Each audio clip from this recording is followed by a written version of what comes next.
loses seats in the midterm election. In the first midterm of a new presidency, which we are in 1994, the average is 13 seats. So when we, in early 1993, that was kind of the gauge that we were looking at, working off of 13 seats.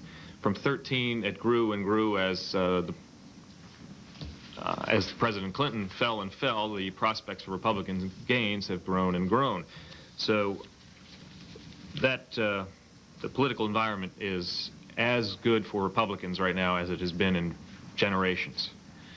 Many pollsters are coming back with data from the field saying that the Republican generic ballot, which is when you ask the question which party would you vote for Congress, Republicans have an advantage for the first time in modern polling.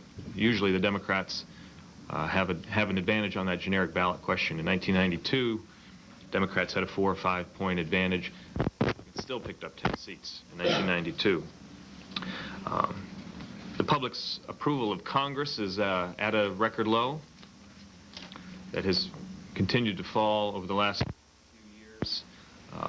People are taking notice that the Congress is run by the Democrats. It has been run by the Democrats for 40 years. The White House is being run by the Democrats. The Senate is run by the Democrats. If you don't like the direction that your elected federal leaders are taking the country, we would argue the case is to vote Republican, and we think many people will do that this year, leading to historic gains. Political momentum is clearly with the Republicans. Every election since Bill Clinton took office in 1993, January of 90, even before that, in December of 92, there was a special election in Georgia for Senate. We won that one. We won a Senate seat in Texas, governorships in Virginia and New Jersey, mayoralties in the 2 largest cities, New York and Los Angeles, and then this year 2 House special elections in previously Democrat seats in Oklahoma and Kentucky. So the momentum has been trending Republican, and we think that momentum is still strong.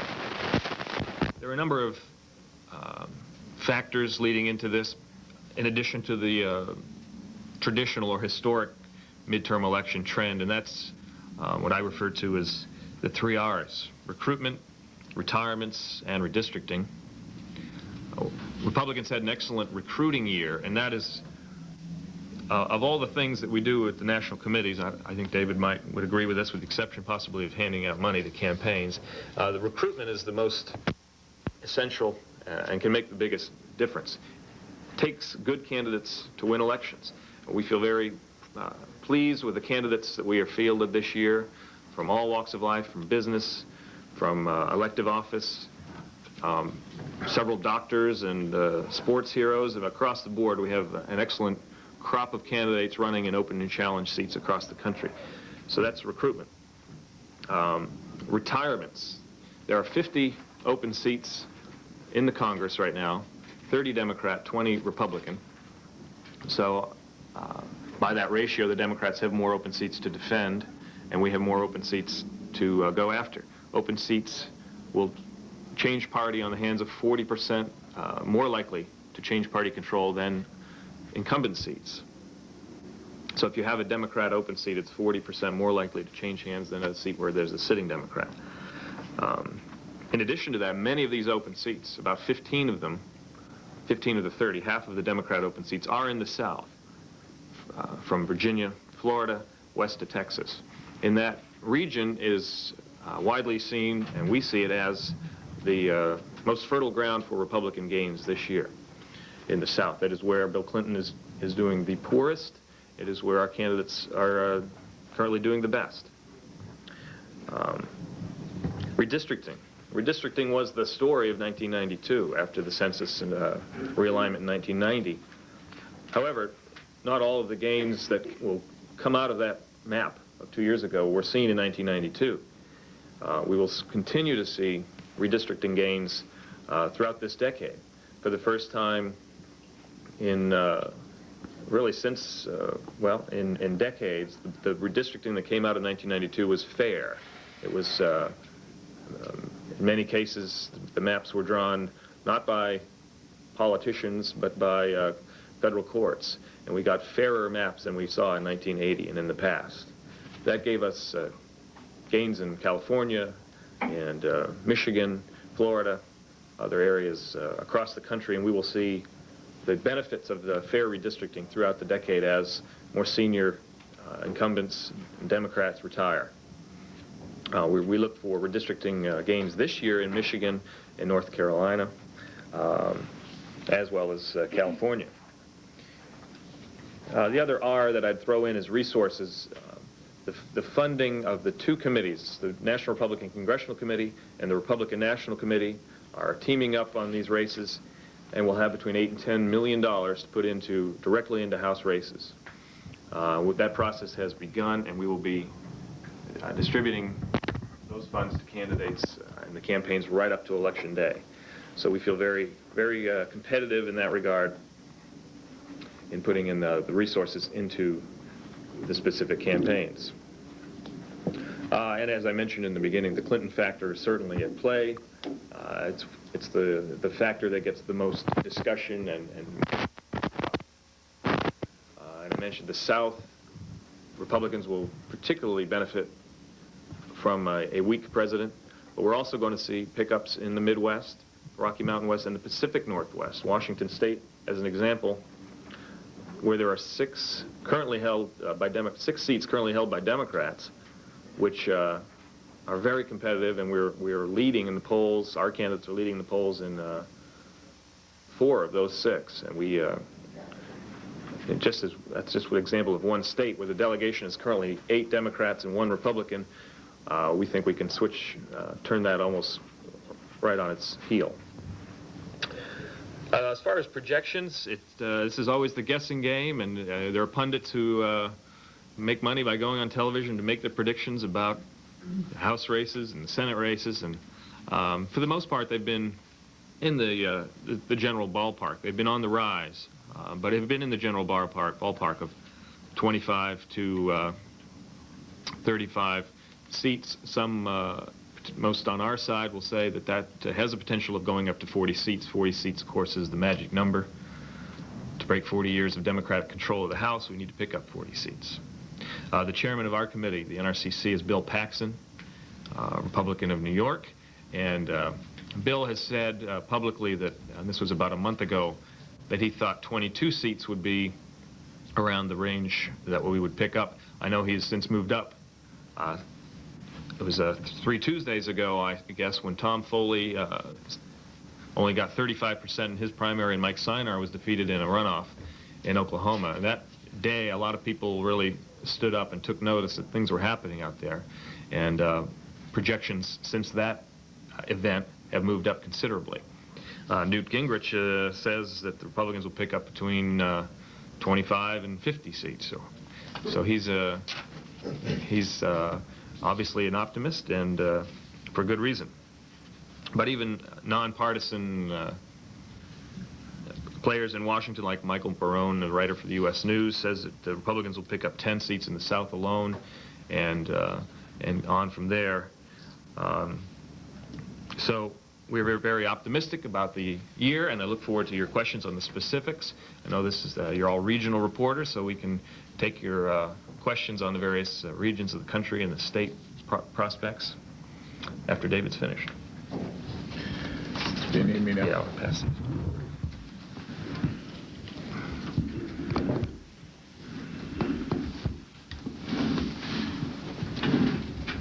Thank you all for having us. Thank you, Ellyn, and the National Press Club for having us out today. The first thing I just want to address, and it's following up a bit on what Dan talked about in terms of redistricting and retirements, is the volatility that's out there on congressional campaigns. The campaign committees, the DCCC and the NRCC, if we were having this briefing 4 or 5 cycles ago in 1986 or in 1990, we'd be sitting here probably talking about 30 to 50 competitive congressional campaigns, and all of you would have your questions prepared for a specific race in your region that was the most competitive. This cycle, as it was in 1992, we're probably still looking at 150 to 175 competitive congressional campaigns. So many of our questions will probably be regional questions rather than specific questions, and there are a number of different reasons why the volatility exists out there, just in the number of races at play. The first is what Dan addresses, the redistricting, and I think that really is sort of the unwritten story about the challenges that Democrats face in the 1994 elections, and that redistricting comes from the fact that the playing field has really been leveled in many districts across the country. The maps that were drawn in 1992 were basically drawn in most states, especially the larger states, by courts and our masters appointed by the courts, and a number of states that would traditionally have only one or two marginal congressional districts saw themselves as probably a majority of marginal congressional districts and very few safe congressional districts, and this certainly took place in states like California, Washington, Michigan, Ohio, Pennsylvania, Florida, a lot of the larger states out there. So the playing field was not only leveled for both incumbents on each side of the party, the redistricting, I think, caused a lot of the members of Congress to retire.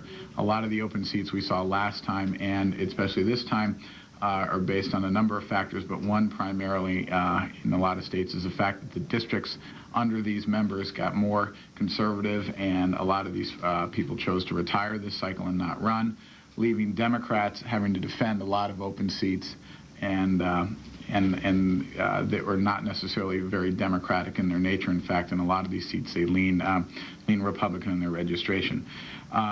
Right now, and I'll touch on open seats in a minute, but right now we're still, as I said, looking at between 150 and 175 races, which makes it very hard to predict even 4 weeks out exactly what's going to happen, and I'll talk about some final numbers at the end. But I just want to make the point that the volatility that's out there makes it very difficult for any campaign committee or any political reporters or anyone to write exactly what's going on because of the number of just sheer races that are in play.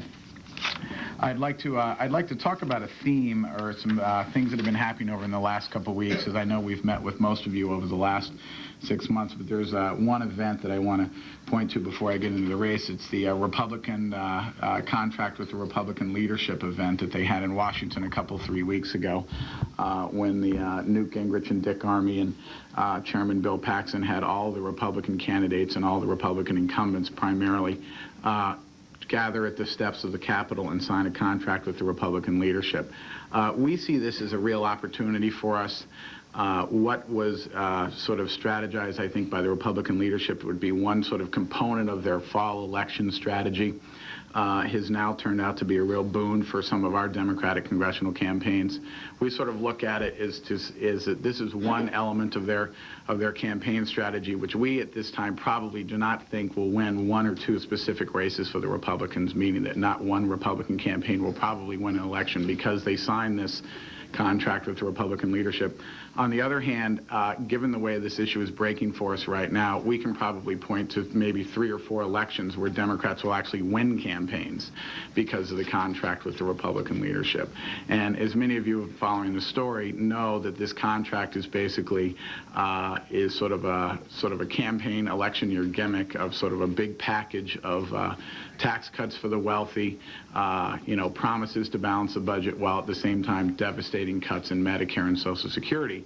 And all the Republican candidates basically lost their independence 6 weeks out before the election, came to Washington, basically marched in lockstep and signed a contract with the Republican leadership.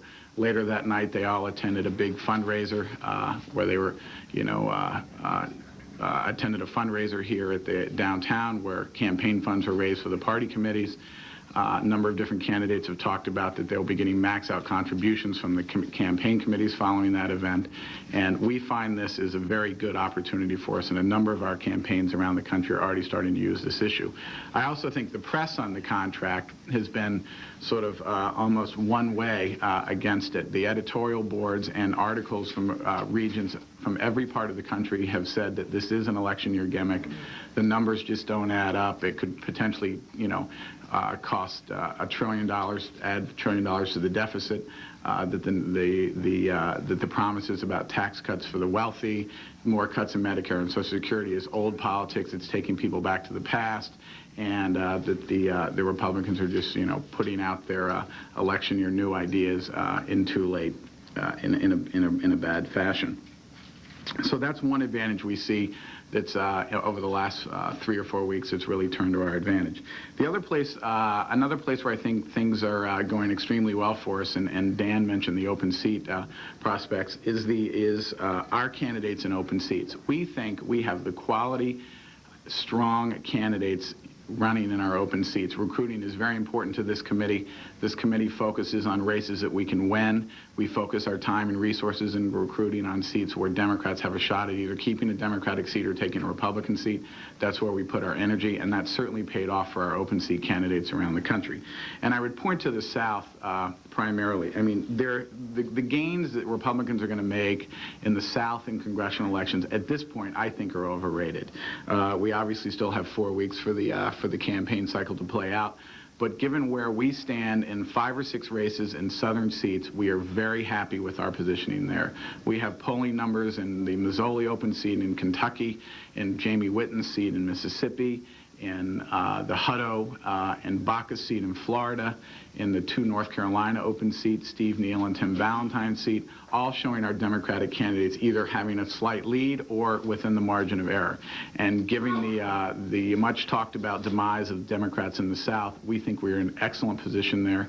We have always said these campaigns, especially these open seat campaigns, are going to be about local issues, local candidates, the character of those candidates, what the issues those candidates are talking about, and I think that's coming true in these open seat campaigns. Many of these people define themselves in their competitive primaries. The voters like the Democrats down there. They're very in touch with their districts, and we expect to hold our own in the South. And the campaigns obviously still, as I say, have a month to go. The undecided voters will be where the fight is in these things, but we couldn't be happier where we're positioned there.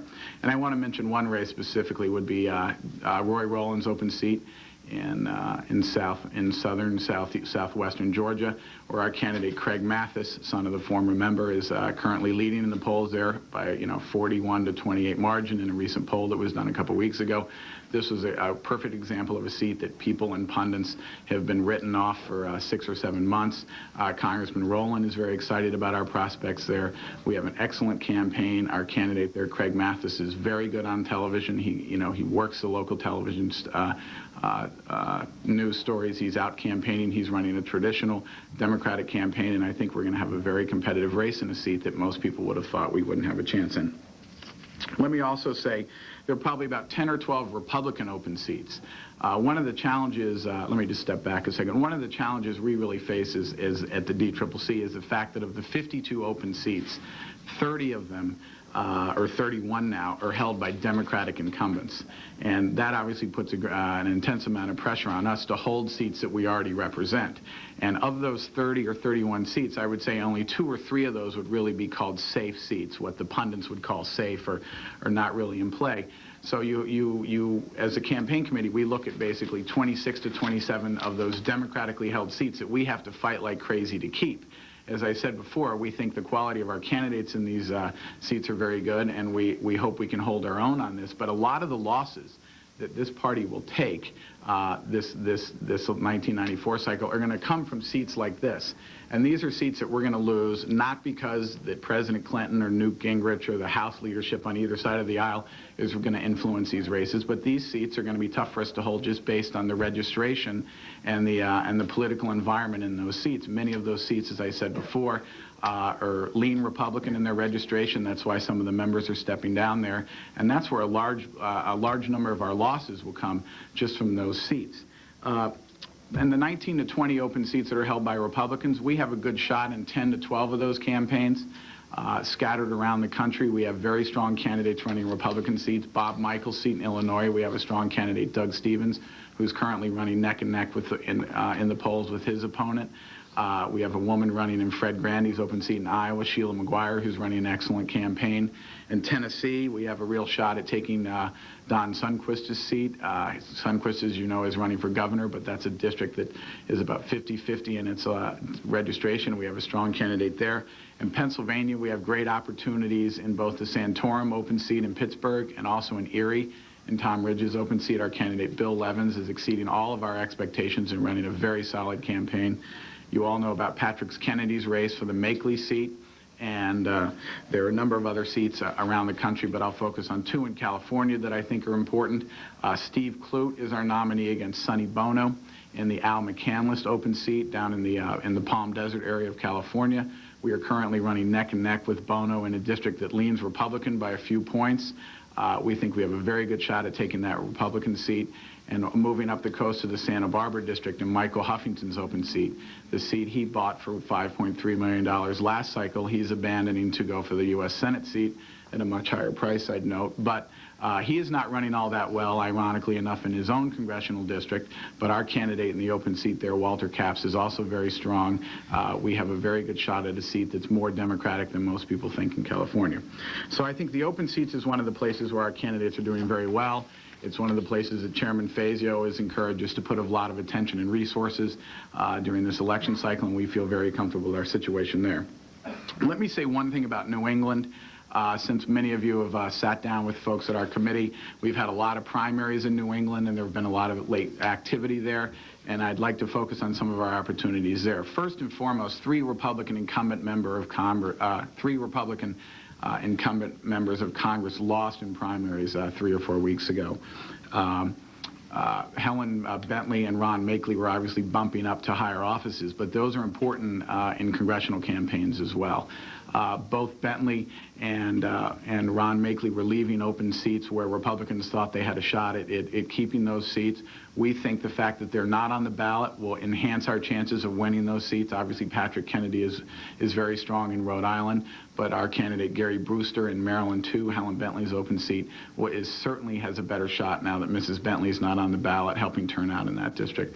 I'd also point to David Levy, the Republican incumbent member of Congress who lost in his Republican primary.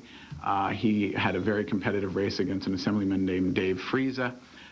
One might note that a lot of the Republicans and local politicians in Nassau County say one of the reasons Levy had so much trouble in his primary was because of his votes on the crime bill. Even in a Republican primary, voters were taking his sort of obstructionist blocking position on the crime bill and some other gun legislation in a district where the Long Island train massacre happened out on him. We have a very good shot at winning this seat now. It seems that Congressman Levy will stay on the conservative line, which he won in the primary, with Mr. Friesa on the Republican line, and Phil Sciolaro, our candidate from 1992, has now been placed on the ballot as the Democrat. He is an excellent candidate, brings a lot of resources to the race, and we have a shot at taking a Republican seat. I'd also point to the Ham-Fish open seat, where we have Ham-Fish III now running as a Democrat in a 3-way primary and a 3-way general election is a seat that we feel comfortable about. I'm going to wrap up now and turn it over, but let me just say our predictions have been basically 25 to 30 seats. We said that number a year and a half ago when we were winning the special elections to fill Congressman Aspen's, Congressman Espy's, and Congressman Panetta's open seats. We said that we would run local campaigns on local issues back then. That's still our motto. That's how Democrats have won congressional campaigns. We do not nationalize these elections. We run on local issues, and we think because of the volatility created by the open seats and redistricting and some of the anti-incumbency mood that's obviously still alive, we're at the 25 to 30 seat range. Thanks. Thank you. I appreciate that. Okay. Questions?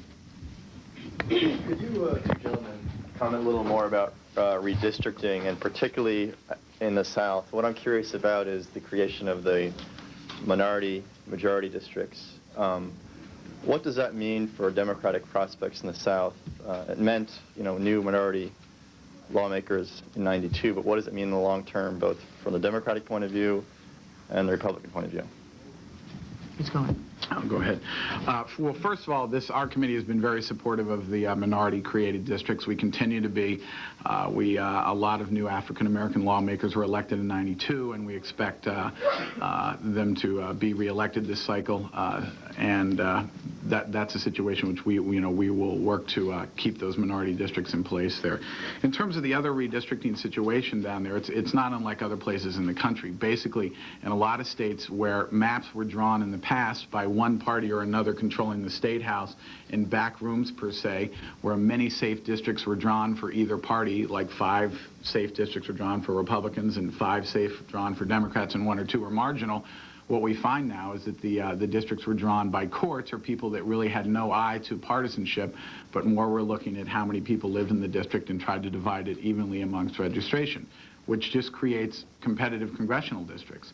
And when you have competitive congressional districts, when you have an incumbent who now represents that district, like a Bill Hefner or Martin Lancaster or say a Buddy Darden, the district changed under them, and they represent new people in that district that they have to communicate with, and it just a lot of our marginal Democrats or Democrats incumbents who may be having a tougher election cycle this cycle are on districts or representing districts that are more Republican in their registration than a lot of the Republicans who sit on districts that are more Republican. But that's... I want you to comment about, do you see a segregation of voters going on in the South? Is that polarizing, and is that bad for Democrats? No. I don't see that. You don't? No, I don't. I'd just like to quickly rebut two items from David's opening remarks while I have the microphone. First of all, the contract with America is playing very well outside in the rest of the country. If you read the Washington Post editorial page and the New York Times editorial page exclusively, you would get David's perspective. But out in the country where our candidates are talking about this, they're doing very well. What we can't understand is what is wrong with 10 common sense reforms like a balanced budget amendment, welfare reform, term limits, and allowing them to come to the floor. That's all this is what this contract says. Bring them to the floor in the first 100 days under an open rule, which the Democrat leadership will not allow, and they bottled up issues like term limits, which have 60 to 80% support in the country. So they're simply saying, let's bring these common sense reforms to the floor and vote on them. That's the American way.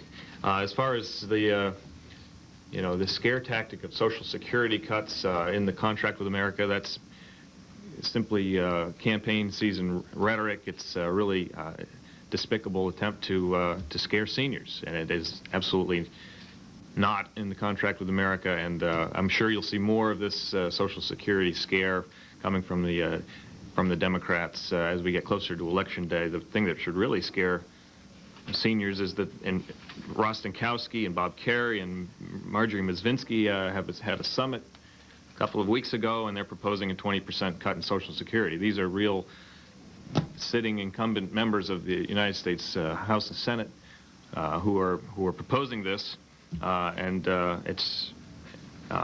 is the reality versus the rhetoric from the other side.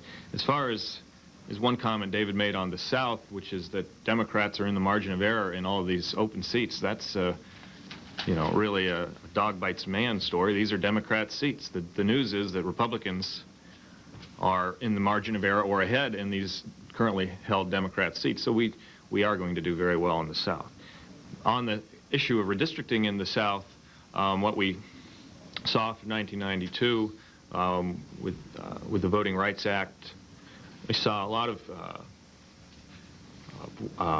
Democrat incumbents who had their districts would go into the cities, into minority populations, and have a percentage of minority population, and a lot of the minority population was drawn out of their districts to create the majority minority districts. Those Democrat incumbents are now the ones who are in the most trouble, and we in North Carolina with Steve Neal and the Tim Valentine seat, as David noted, have become more Republican, more conservative in their voting patterns. I think the long-term, what you may see out of this is, I think you're going to see a leadership of the Democrats in the House is going to be more liberal, because you're going to have fewer of these moderate Democrats, the Valentines and Neals, who are from these southern districts. You're going to have Republicans winning these conservative seats, conservative Republicans winning these seats, and the Democrat leadership is going to shift to the left, because there are going to be fewer moderate Democrats in the ranks. Would either of you be willing to list the 5 most vulnerable incumbents in your own party?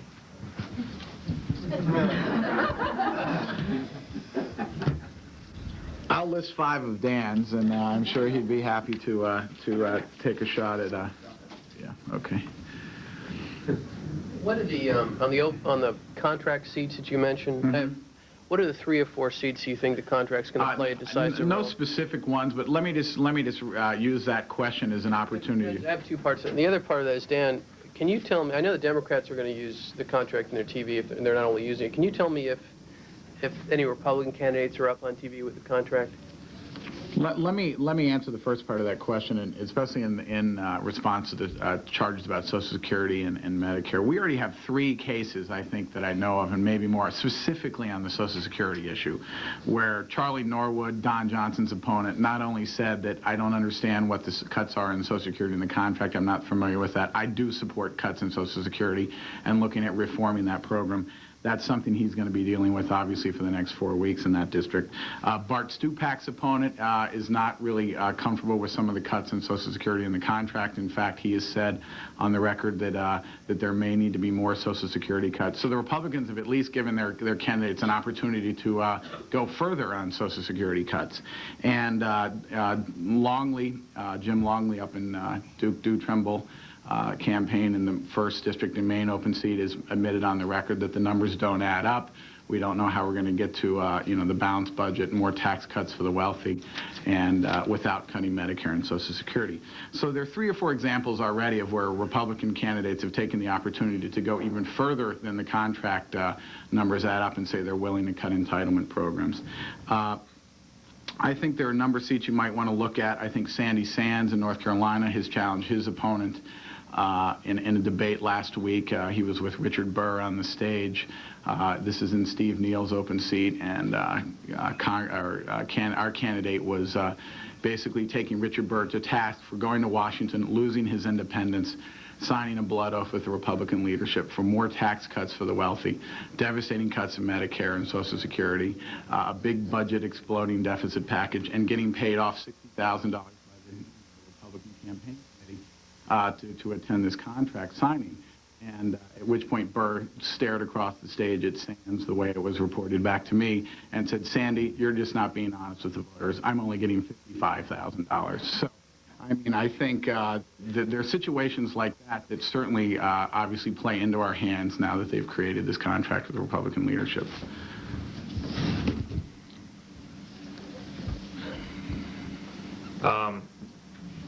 As far as, I mean, we can go back and forth. There are no Social Security cuts in the contract with America. It's simple, and that's the end of the story. There aren't any. So if candidates want more, it's because there aren't any in there. I don't know of any candidates in that situation. I think David is misinterpreting some comments, but there is no hit on Social Security in the contract with America. One interesting case that we saw, the man who beat Mike Sinar, Virgil Cooper, actually read the contract with America and said he supported it. He supported the items in the contract. So there's one Democrat who supports the contract with America. I think if David and the rest of his candidates would read the contract, they would probably support it too. As far as advertising on the contract, Ellyn, I believe it's the next week's edition of the TV Guide. There will be a 2-page insert in TV Guide with the list of the 10 items in the contract, and it basically says Republicans stand for these items. We're going to bring them up in the first 100 days of a Republican House, and if we don't perform, then throw us out. But these are the items, and they have a little checkoff box, and you can keep score at home. As far as television, there are, that I'm aware of, about 10 candidates who are using the contract in their paid television advertising across the country. And you don't want to list your 5 most vulnerable incumbents either, right? Oh, we don't have any. They're all in the side. Can you give more detail on the Rocky Mountain region and what you expect there? And because I work for paper in Utah, any hopes either of you have there? I'll just touch on that first. In Utah, we have a very heated rematch in the 2nd district with, as you know, Enid Green Waldholtz, the Republican, running for the 2nd time against Karen Shepard, extremely vulnerable freshman Democrat woman. There's a 3rd candidate in there, Merrill Cook, that spices things up quite a bit, but the polling has been, it's been very, I guess, volatile, is to use David's word, but it shows the extreme vulnerability on Karen Shepard. It shows that Enid Green is well situated to take that seat, and we're not quite sure. at this point, it looks like Cook is actually taking more votes out of Shepherd than Waldholtz, but I've seen different polls on that. But we're very excited about that race. Throughout the Rocky Mountain region, Montana, Pat Williams, where Clinton is one of Clinton's worst states. Pat Williams is clearly identified with the liberal leadership of the Congress. The war on the West is really hurting Pat Williams there. We have an open seat in Wyoming. We have a popular state representative, Barbara Cuban, who is ahead in the polls. Her Democrat opponent is a trial lawyer who will spend a lot of money, but we think in a good Republican year, Barbara Cuban will prevail in Wyoming. We're going to hold all of our incumbents in Colorado, take a run at David Skaggs, and Idaho, we have a good shot at Larry LaRocco. Again, another incumbent Democrat who raised taxes in a conservative state, and war on the West has really damaged his credibility as a candidate. And Helen Chenoweth is mounting a very aggressive grassroots campaign against LaRocco in Idaho. And so while there aren't the large number of seats in the Rocky Mountain West because of population, it's not like California, where you have all dozens of seats in play. We think of the ones in play, they're all Democrat incumbents, 4 or 5, half a dozen that are in trouble. Brent? Yeah. Wait, sorry. Got ahead of myself. Well, Lee, just Utah specifically, I think Karen Shepherd's in obviously a competitive race, something she's known from the very beginning when she got elected last cycle. But this is a congresswoman who's done an excellent job here in Washington.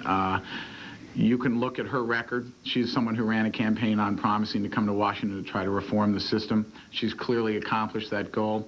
The House of Representatives passed a number of reform bills and legislation that obviously got killed by Republicans in the Senate. But anything that members of Congress could do, especially a person or a freshman like Karen Shepherd, she's fulfilled her promise to the voters. I mean, she came here, she said she was going to get these reform proposals going, and she did it. That's a strong accomplishment for her. The economy is doing well out there, and I think she's going to run a very solid campaign. I'd like to use her campaign as one example of like about 5 or 6 freshman women campaigns that are sort of a little thread of a trend that's out there that I'd like to just identify. If some of these women came to Congress, and a lot was written about the Year of the Women last cycle, and whether that's happening this cycle or again is left to be debated. But I think there's 5 or 6 women candidates, and Karen Shepherd would be one, along with Elizabeth Furs and Jane Harmon and Lynn Shank and Karen English, who've run very solid campaigns. We look at it from a campaign point of view at the DCCC. We don't follow legislation very much. We're really campaign professionals and operatives. But from a campaign point of view, these women have run very excellent campaigns. They've really gotten their operations in gear, and they're ready to do battle. And by and large, districts that do not lean their way in terms of registration. All those women I mentioned before are in districts that basically lean Republican, and Karen Shepherd would fall into that. I think she's in a good position. Merrill Cook is obviously the wild card, as Dan said. He is an independent candidate that's willing to spend a lot of his money, but I think Karen has got a base in that district. With 40 to 45% of the vote, she's going to be pretty solid, and we expect to keep that seat. I'd also look over to the western side of the state there, where Jim Hansen has been, been in Congress since 1980. We might note that Jim Hansen got elected in 1980 on the term limits pledge. He said he would only serve 4 terms. He has since broken that pledge 3 or 4 times. Our candidate there, Bobby Corey, has a nice little billboard that says every day she ticks off a different number. It's like up to, I think, 879 days since Jim Hansen said he'd leave Congress on term limits, and they flip over the number every day. It's a big billboard out by the highway. But Bobby Corey is one of our top challengers in the country. Jim Hansen is a classic example of someone who says one thing in campaigns during the 80s and does another thing. She has an excellent record on economic development, whereas Jim Hansen's been unable to hold federal facilities, and not necessarily federal facilities that have been cut, I might add. It's federal facilities that have been moved to other people's districts. which is a different story. And Bobby Corey has a very good record. I think other races in the rest, Larry LaRocco has shown that he can, once you define who a challenger is in this environment. I think a lot of polls were being pushed around this town in the middle of the summer by the Republican committee about how a lot of our incumbents were in trouble. It's true that some of our incumbents who basically had high name identification in their districts were not doing as well against what I would call unknown Democratic or Republican challengers. And once these campaigns start to define who these challengers are, and in Larry LaRocco's case, Helen Chenoweth, they defined her as someone who is extreme on a lot of different issues. The polls turn around very quickly, and I think Larry LaRocco will be elected. Colorado, Congressman Skaggs is in great shape. The Republicans have nominated the most radical of the candidates in that district, someone who's very closely allied to the radical right. The state representative, Pat Miller, beat out 2 pro-choice businesswomen in the primary there, and Skaggs is in very solid position. We have a solid challenger to Scott McGinnis on the western slope of Colorado. She's a popular state senator and will give McGinnis a run for the money. Dan mentioned Wyoming, open seat. Our candidate there, Bob Schuster, is a very well-respected attorney in Wyoming, ran a very credible campaign against the 1992 Democratic nominee. Ms. Cubine, the Republican candidate, has also had some extreme and some flamboyant statements, which I'm sure will come out during the campaign. And we think in a state where Democrats are basically very strong, not only at the House level, but at the top of the ticket with Kathy Carpenter and Mike Sullivan, we have a shot at an open seat that normally we really wouldn't take a look at. So those are the seats. And I think Pat Williams in Montana will be reelected. He's very savvy. He's done a good job of communicating with the new part of the district, or new part of the state, which is the eastern half of the state. There's a third-party candidate, which everyone has to keep an eye on in that seat. It's Steve Kelly. But I think he's going to be a winner again. Are freshmen any more vulnerable this year than years past, and specifically New Jersey's 8th district with Herb Klein? You know, freshmen, I think, statistically lose at a little higher rate than other incumbent members of Congress. But, you know, we don't put too much credence in those statistics. I think the freshmen this cycle have the advantage of all coming off very competitive campaigns in 1992. I mean, the freshmen that won last time obviously had to run, you know, well-run, you know, raising money, and many of them just sort of kept that process going, whereas some of the incumbents will have a campaign, a tough campaign one year, and then have a couple years when it's not so tough and they have to gear up their operation. So I think from a sheer campaign committee point of view, the freshmen, you know, we're sort of in campaign mode and stayed in that mode. I think in the Klein race, this is a classic race. I think Herb Klein is someone who's done an excellent job for this district. He's got many accomplishments in there from on the local level. Here's a guy who can come back and talk about what he's done for the local water systems, for the sewer systems, what he's been doing for New Jersey economy. And I think he's contrasting himself very nicely with Bill Martini, who is also a professional politician from the Passaic area. We expect this to be one of the most expensive campaigns in the country, but we think Congressman Klein will get reelected. He works very hard. He goes home every night, every Thursday night back to that district, and there's no one who knows his district better than Congressman Klein for a freshman, I'd say. On the New Jersey 8 race, I think, despite what David says, I think you could challenge anyone in the district to point to one thing that Herb Klein has done since he got here, and they would be befuddled. But Bill Martini is just a tremendous candidate. We're very excited about his candidacy. He's a freeholder in that district and quite well known. He also has a distinction of being the top fundraiser of any Republican challenger in the country in the last reporting period. So he has put on a tremendous effort at the local level. Klein is a millionaire, so Martini knew what he had to do to raise the money to battle Herb Klein's money. It will be an expensive race. Christy Whitman changes the entire dynamic of New Jersey politics, and that's going to be a great boost to Bill Martini in the 8th. We're also looking for Frank Lobiondo to win the Hughes open seat in the 2nd, the Atlantic City area. He's well ahead in that race as the Democrat candidate's campaign unravels before our eyes there. As far as freshmen being more vulnerable, I think the old axiom has been if you survive your first re-elect, you're in pretty good shape. You know, that's not as true as it used to be, but certainly freshmen have a tougher sledding than a lot of more senior members. One of the problems that a lot of Democrat freshmen are facing this year is that they ran in '92 on change. I mean, change was the Democratic billboard in '92 from the president on down to these congressional candidates. And then when you ask people what has changed, very little has changed. And they're seeing many of these Democrat freshmen who have come to Washington and they've just been pulled into the system and did not produce what they said they were going to produce when they ran for their first election. So they face that added weight of having said something in '92 about providing change and being new Democrats and not performing. What are your strategies in Massachusetts going to be for the Blute and Torkelson races?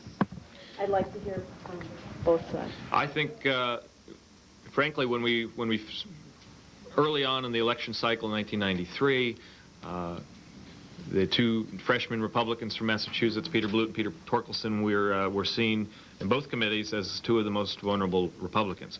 That was a year ago. A lot has changed. Both of them have polling data that shows them in comfortable leads right now. They have run excellent campaigns. They have paid attention to their districts and are well situated to win re-election financially and having the organization on the ground in Massachusetts.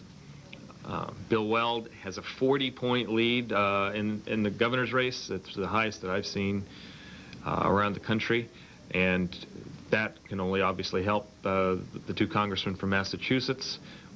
We'll keep our eyes on those races, but we feel very confident that they will be re-elected.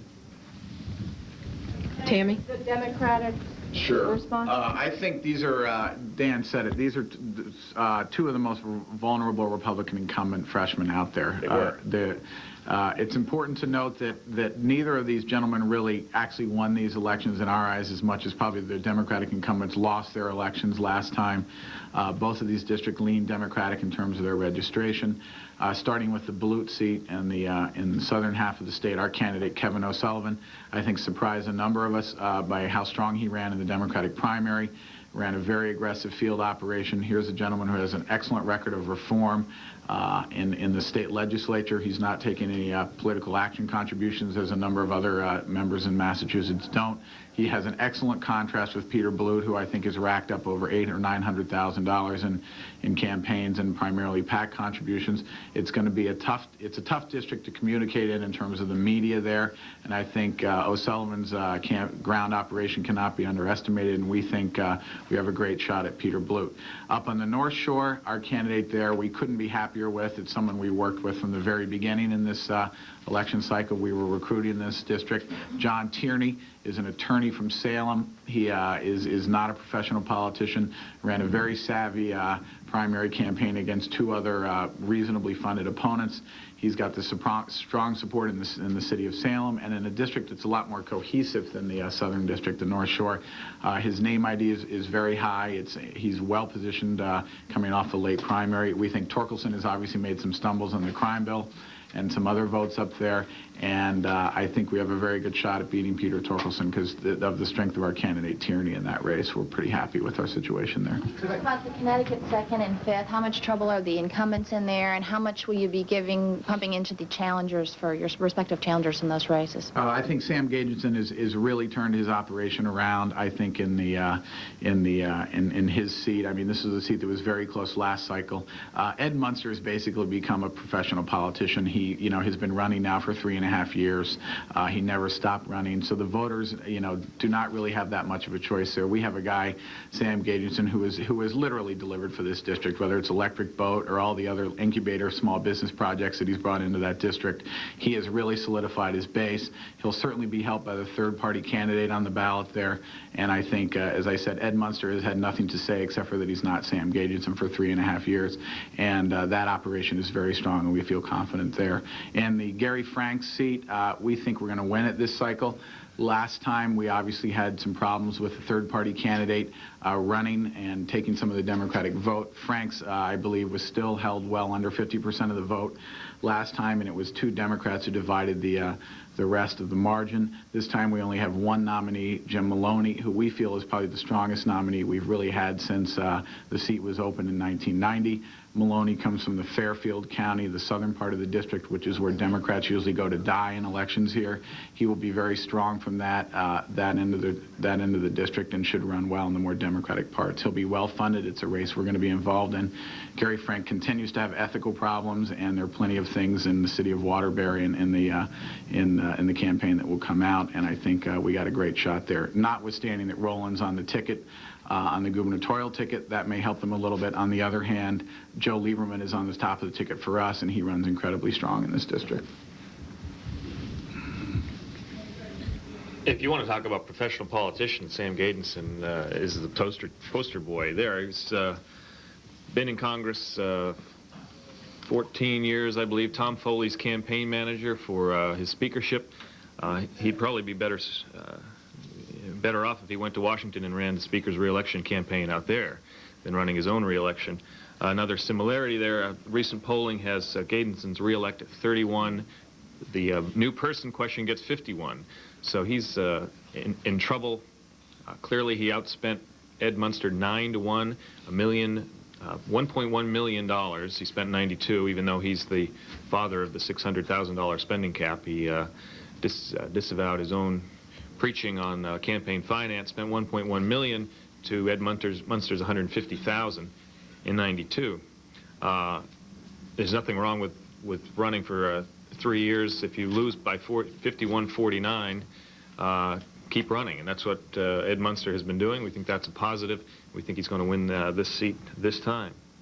Gary Franks has had 2 very close elections in the past, but has, we think, solidified his district and put a good hold on the district. The Democrats were very fractured in their primary. They still haven't united as a party, and Franks has got excellent fundraising, so he's well situated financially to win re-election. And David did point out, Roy, that John Rowland, the former member from this district, from the 5th, is the gubernatorial nominee. He's well up in the polls.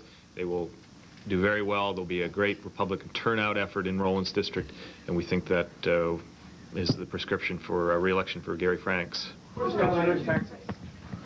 Mr. Leonard, in at least 3 New York House races, you've got conservative candidates running as well as Republicans. Doesn't that endanger the Republican chances in those districts? And secondly, how much are the Republican chances of picking up House seats in New York tied to the gubernatorial race there? New York, as you know, has the multiple party lines, not only Republican, Democrat, conservative, right to life, liberal lines.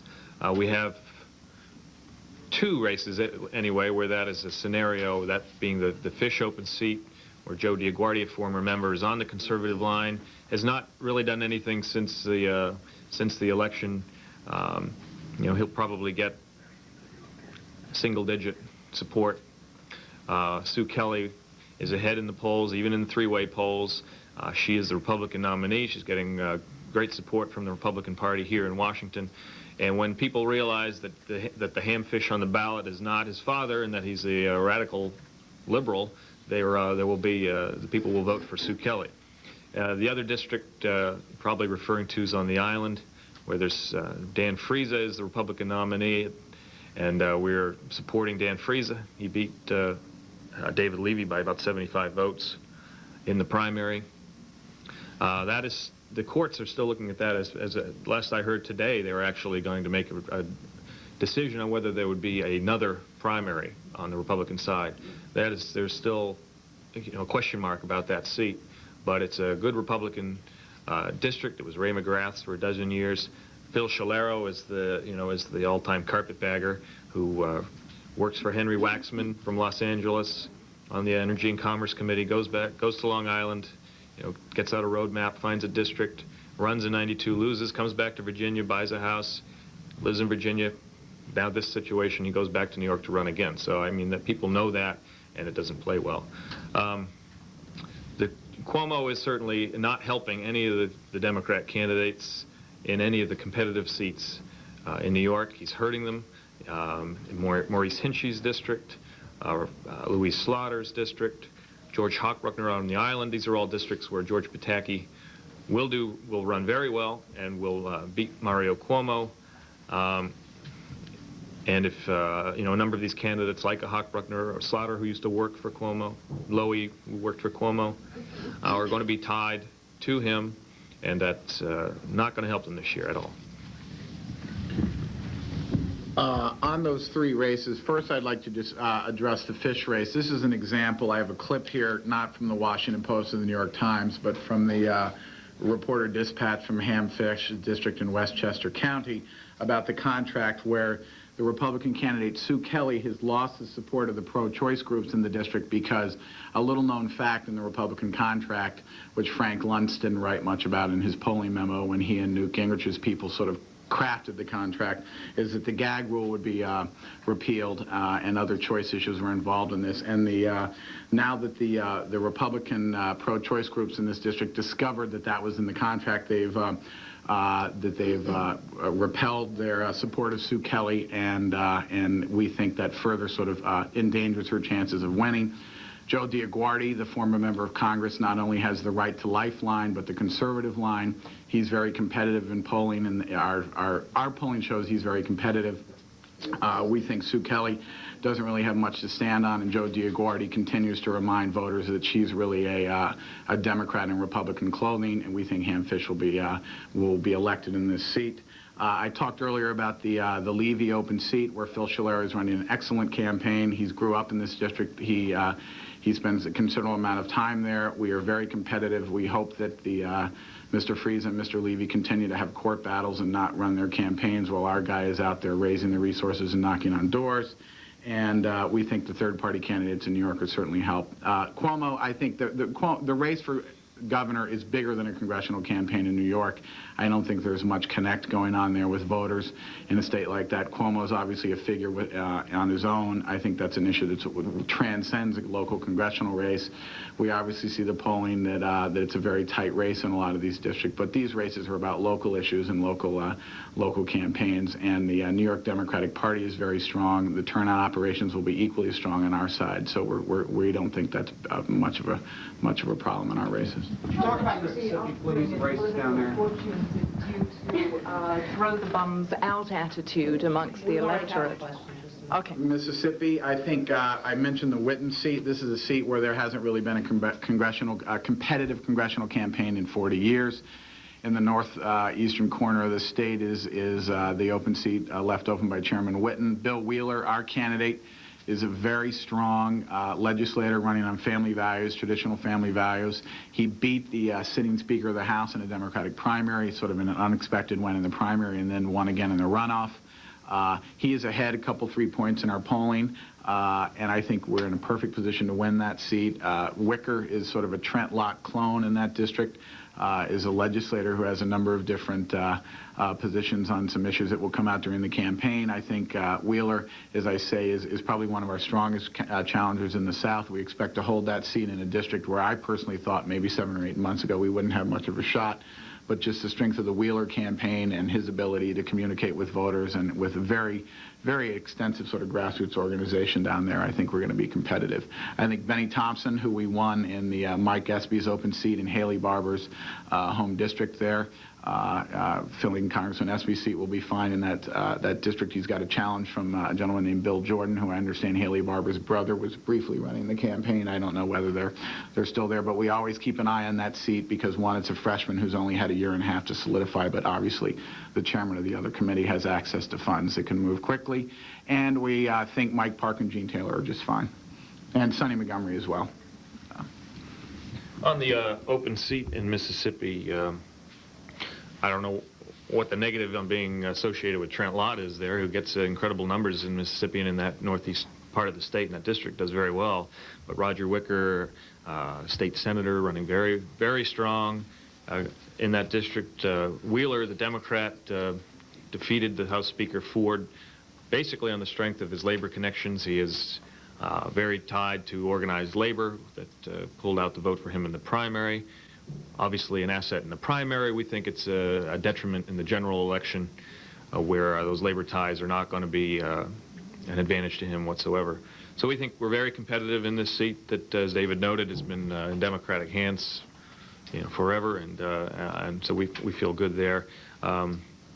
And Bill Jordan is a black Republican from Jackson, running against Benny Thompson, and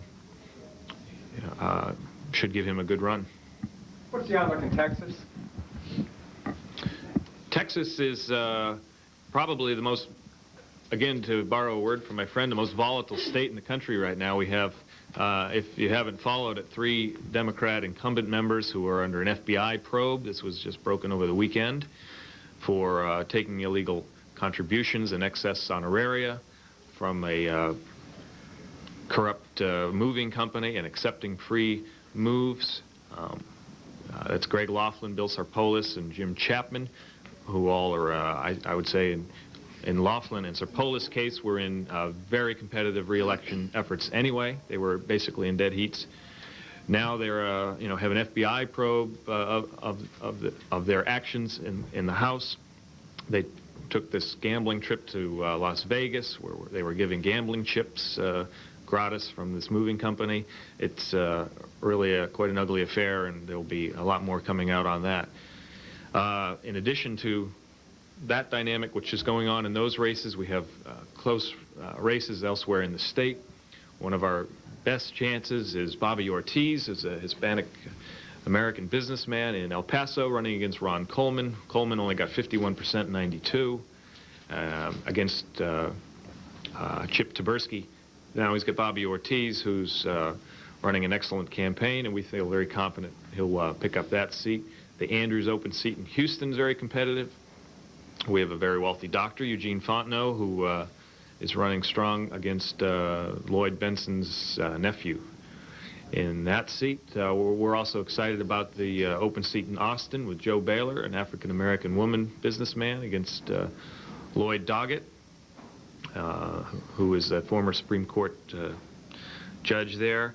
And you know, everywhere you turn in Texas, Jack Brooks has got a tough race on his hands. He lost the NRA endorsement 2 nights ago for the first time in his entire elective career, which spans a couple of centuries. And so we're feeling good about Texas and the way Texas is trending across the state. I would agree with Dan. I think Texas is one place where the environment is volatile right now. A lot of campaigns are very competitive there, but it's something our committee has always recognized. You look at the nature of these districts that Dan rattled off here, they've always been competitive. All those members have had tough elections at one time or another over the last 6 years, and each of these people are prepared for this campaign cycle. I'd point directly to the Coleman campaign, who's running against Bobby Ortiz. They're taking this race extremely seriously. They've been campaigning much harder and much earlier than they ever have been. Our numbers reflect that this race is doing much better for us. We've been up in the air for a couple, 3 weeks there. I think Ortiz has not really gotten the traction that the national Republicans would like. They continue to send in lots of movie stars and singers, but the voters there care about jobs and what Ron Coleman's been doing in Washington and in El Paso, and we're comfortable with our chances there. I'd also point to our challenger against Henry Bonilla in Bustamante's open seat down there. This is Rolando Rios is running against Henry Bonilla. Is a very strong candidate, and I would say that that both in El Paso and that sort of southeastern along the river there, those 2 districts are going to be strong Hispanic turnout districts that are going to be very important for Richard Fisher and for Ann Richards and for our 2 congressional campaigns. The National Democratic Party, the DCCC, and a lot of the state party people are working closely together to have a strong Hispanic turnout there. We expect that will help Rolando Rios in a district that's overwhelmingly Democratic in its registration take back that seat, and certainly keep or buffer up Ron Coleman. Over in Texas 25, I think the open seats, I sort of feel sorry for the voters in that district and the businessmen if they wake up and see that Eugene Fontenot became their member of Congress on November 9th. This gentleman is completely wacky. He is a wealthy doctor, but he also you know, has a multi-million-dollar home, which is not in the district. But nonetheless, he hands out little brochures about how, you know, God and other people helped he and his wife pick out his furniture and his marble that he passes out at the doorway. This is a competitive race, I will say, only because it's very difficult to communicate in this district. Ken Benson has solid ties not only in the banking and investment community there, but in the Democratic Party structure there. It's going to be a tight race, but it's a race we're currently being outspent 3-1 in, as I say, in a competitive market in a district that's not not all that Democratic. Mike Andrews had a couple tough races a couple years ago, and it's something that we see as a very competitive race. As I said before, Bill Sarpolis, Greg Laughlin, Jim Chapman have all run competitive campaigns, will continue to run competitive campaigns. I don't know very much about the roll call stories and stories that have been out there, but I know that Sarpolis is already up in the air using the contract with Republican leadership against his opponent. I think Laughlin and Chapman will be fine, and the two races in Dallas that some people often talk about, John Bryant and Martin Frost, are also in very good shape, run very savvy campaigns from our point of view, so we're pretty comfortable. Even though the environment's competitive there, we feel comfortable. Okay, how about the woman in Reuters and the long-suffering front here, the woman in plaid? Okay, thanks. How much of the prospect for a Republican sweep do you attribute to the anti-incumbent feeling rather than an actual switch in political ideology? And secondly, given that President Clinton and the Democrats ran on the economy stupid and change very successfully in '92, now the economy is recovered, why are the Democrats unable to cash in on that this year? Anti-incumbency is still alive and well, although it's I don't know if it's as prevalent as 92. It's hitting spots. I could point to a few. Neil Smith in Iowa was elected in 1958. We have a Republican challenger, Dr. Greg Gansky, who drives around in a 1958 DeSoto, calls it the Neil-mobile. And the sign on the side of the car says, "Why is this car still running? Why is this man still running?" Neil Smith. You know, in a situation like that, where you have a long-term incumbent, anti-incumbency is certainly a drag. I think even greater than the anti-incumbency is the Clinton drag. You know, where, as our chairman Bill Paxton says, the BC does not stand for Bill Clinton; it stands for ball and chain. And you have you know, where you have Democrat incumbents who have voted with the president on a majority of issues, that really is a drag for these candidates in the South and in the Rocky Mountain West and far West. But you know, anti-incumbency is still a factor, and you know, will be addressed. What was the other portion of the question? Why are the Democrats finding they're unable to cash in on the economic recovery, since that's what they ran on in '92? Yeah, it's curious that Bill Clinton, not that he really deserves any, but gets no credit for a relatively sound economy right now. He inherited a recovery in October of 1992. You know, interest rates have gone up. So I don't think people are really feeling a recovery in their pocket. They're not angry about the economy like they were in late '92, but he's certainly not getting any bounce out of any economic recovery, if there is one. He's not getting any bounce out of. He got no bounce out of the crime bill. In fact, more people thought the crime bill was a pork bill than they thought it was a tough crime bill. He's not so far gotten any bounce out of Haiti. You know, we'll see if that changes over the next weekend. So the president is not getting any bounce, and the Washington Post called this Congress the worst Congress in history. So the Democrat incumbents who were running the place, you know, go home and they they're trying to talk about accomplishments, but there were very few and far between, and nothing that is going to give Democrat incumbents any kind of safety net in front of the voters. I would like to just take on a couple of those points. First of all, on the economy, I mean, it's a good question, and I would throw it back to you guys and ask you all why it hasn't been reported on more and in sort of a better light. I mean, I think that Dan just said it. The economy is sound. It's going in the right direction. We admit that the job isn't done. It's only a beginning, but clearly in a lot of states around the country, things are turning around. The deficit's been reduced for the first time in 3 years since Harry Truman. We cut 250,000 government positions. We're making government spending cuts as promised, and as many of our candidates have promised. And things are going in the right direction, and for some reason that message isn't getting out. That's something we can all think and write about after the election, why it didn't happen. It's something our candidates are trying to do on an individual level, but oftentimes it's very difficult given the nature of the media markets and their ability to communicate. And I think there's been a lot of pressure on the national level just to sort of, run anti-incumbent, anti-Washington messages that things really aren't getting done. But in fact, they are. And I think voters are starting to recognize that in polls. But it's going to be a challenge for our candidates to communicate that over the next 4 weeks, certainly. I think the anti-incumbency is still alive and well in certain places around the country. Maybe it's a little bit different of a strain of an anti-incumbency this year.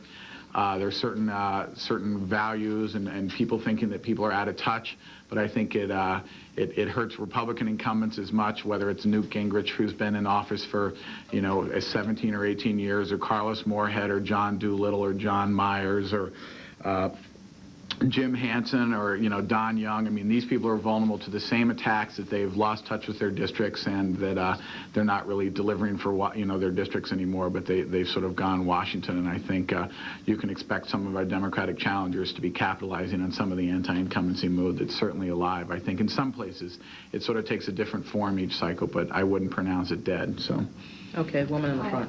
Okay, I had two questions. The first question is, how do you think the indictment of Mel Reynolds will affect that race?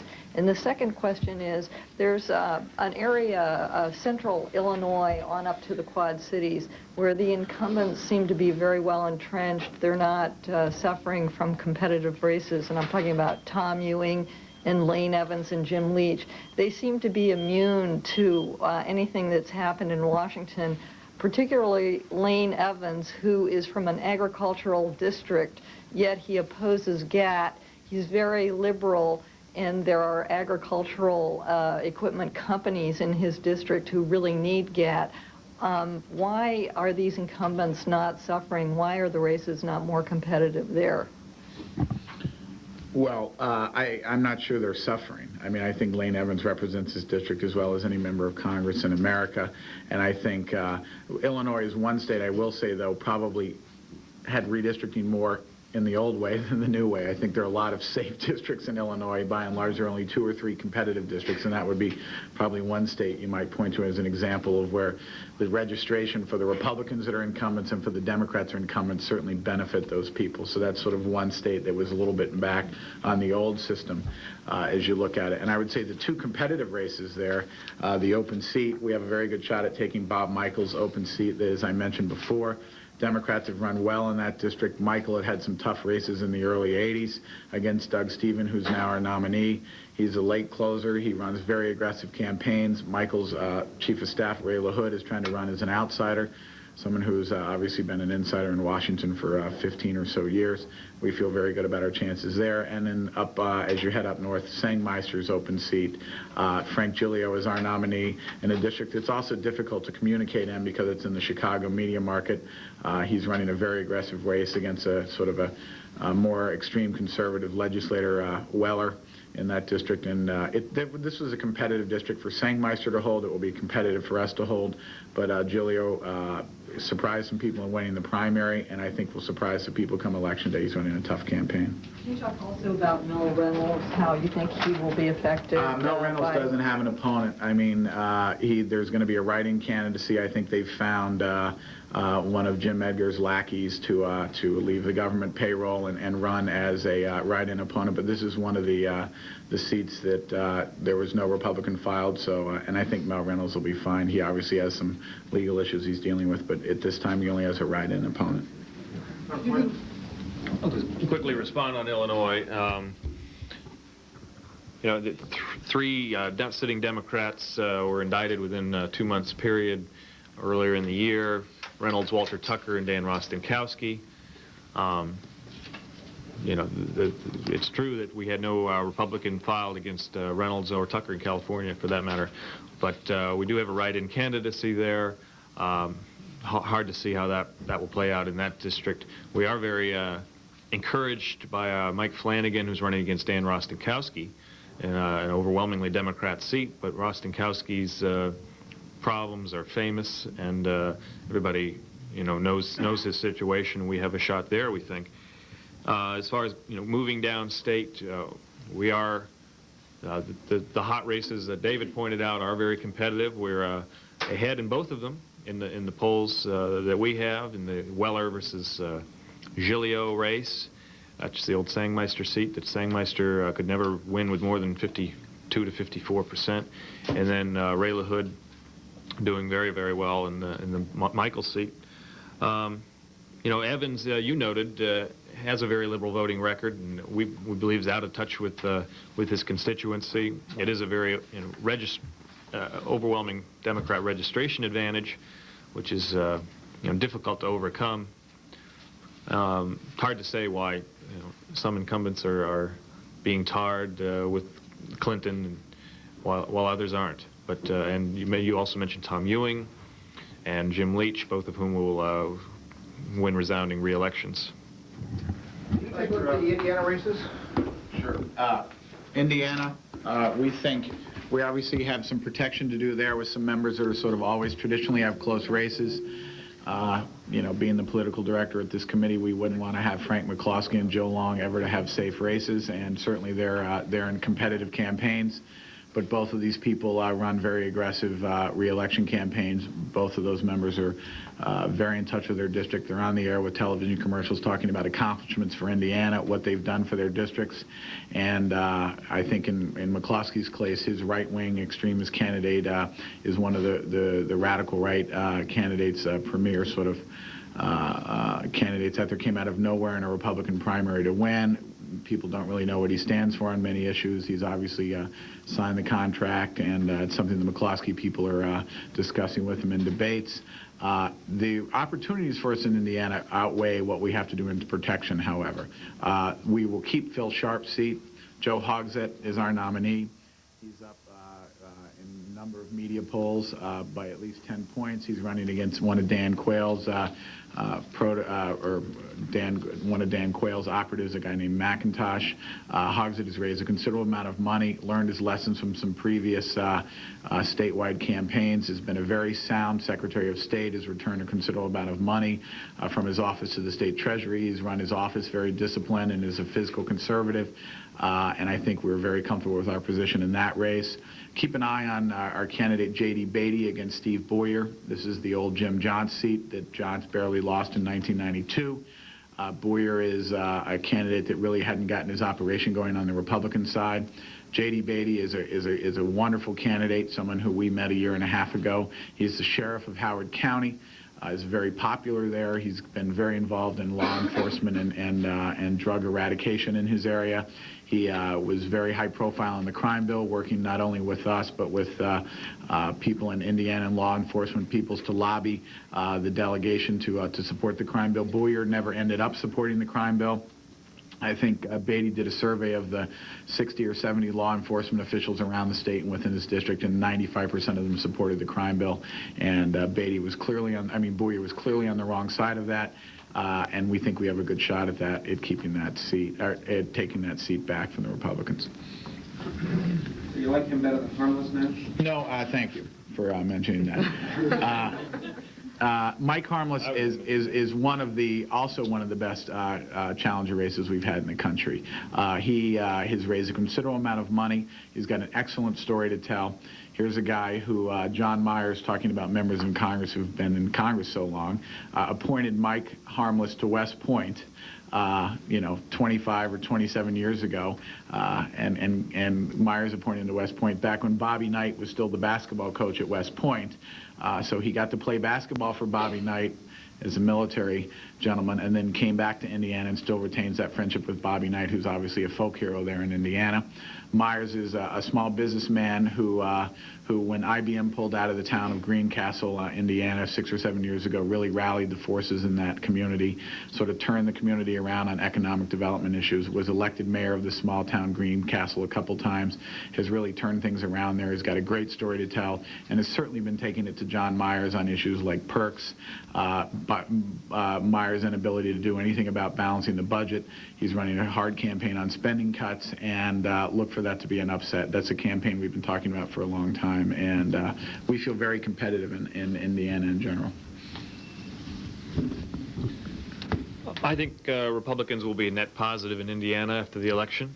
The open seat, Phil Sharp, it's a race seat that Republicans went after for a number of years when Sharp was there and came close many, many times. And with his retirement, opened up the way for a Republican to win. David McIntosh is running an excellent race. A poll that's 10 days old, so I haven't seen one since, has it a 40-38 race. Hogsett 40, McIntosh 38. So anyway, you cut it, it's a very close race. It will probably be within 2 or 3 points on Election Day. We think McIntosh will be on the right side of that equation. John Hostetler against McCloskey. McCloskey is looking like a guy who doesn't really care if he wins or loses. He's not campaigning actively, not working hard, and in contrast, John Hostetler is hustling. He's put a campaign organization together, and McCloskey has never been safe in that district. Always had close races, even though he's been there for a very long time. Another race to watch in Indiana, and it broke relatively late, is Gene Leising, State Senator Gene Leising against Hamilton, the chairman of the Foreign Affairs Committee, considered pretty safe previously, but Lee Hamilton is, we talked about anti-incumbency, and it's another situation where his focus on foreign affairs is overshadowed all his focus on any kind of domestic agenda. Gene Leising, very popular state senator running there. As far as the 2 incumbents that David brought up, Booyer did vote against the crime bill. That was seen as a positive in this district. J.D. Beatty's had some early stumbling. He's kind of a joke around many parts of the district. And Myers was a race that they talked up early on. John Myers won his primary handily, and there hasn't been much talk about that race since. And we think he's going to be fine on Election Day. What's the Election Commission? Well, we're overstaying our welcome here. We were supposed to be out of here at 11. Both of them will take questions after we close down. I will tell you that Mr. Dixon has a meeting to make at noon, so if you need his perspective on a race, you probably need to grab him first. Mr. Leonard will also take questions afterwards, and that's the end of it, and thank you very much for coming. Well,